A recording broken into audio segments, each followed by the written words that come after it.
ఆదిలాబాద్ పట్టణంలోని అశోక బుద్ధ విహార్లో గౌతమ్ బుద్ధుడు doctor BR Ambedkar జీవిత చరిత్రలకు సంబంధించిన పుస్తకాలు పంపిణీ చేశారు. అంబేద్కర్ మెమోరియల్ అసోసియేషన్ ఆధ్వర్యంలో అధ్యక్షులు బాబాసాహెబ్ కాంబ్లే, దాదాసాహెబ్ జావద్ ఏర్పాటు చేసిన కార్యక్రమానికి అంబేద్కర్ ఉత్సవ కమిటీ చైర్మన్ దుర్గం శేఖర్ హాజరయ్యారు. బుద్ధుడు అంబేద్కర్ జీవిత చరిత్రల పుస్తకాలు భారతీయ బౌద్ధ మహాసభ అధ్యక్షులు షాలిక్రావుతో కలిసి 50 పుస్తకాలు అందజేశారు. అలాగే ఇలా 5న జరగబోయే గౌతమ బుద్ధుని జయంతిని విజయవంతం చేయాలని కోరారు.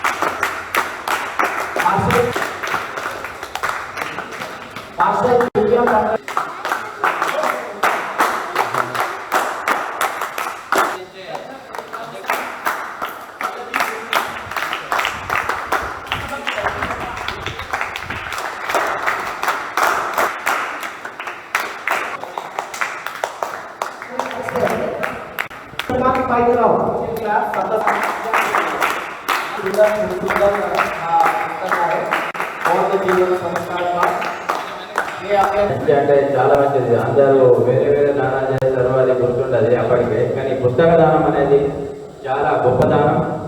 బాబాసాహెబ్ అంబేద్కర్ గారు చెప్పింది ఇదే, జ్ఞానాన్ని పంచమని. జ్ఞానాన్ని పంచమని ఆ జ్ఞానం పంచడంలో ముందుకొచ్చిన భారతీయ బౌద్ధ మహాసభ అధ్యక్షులు షాలిక్రావు నగరారి గారు, వారికి అంబేద్కర్ ఉత్తర కమిటీ నుంచి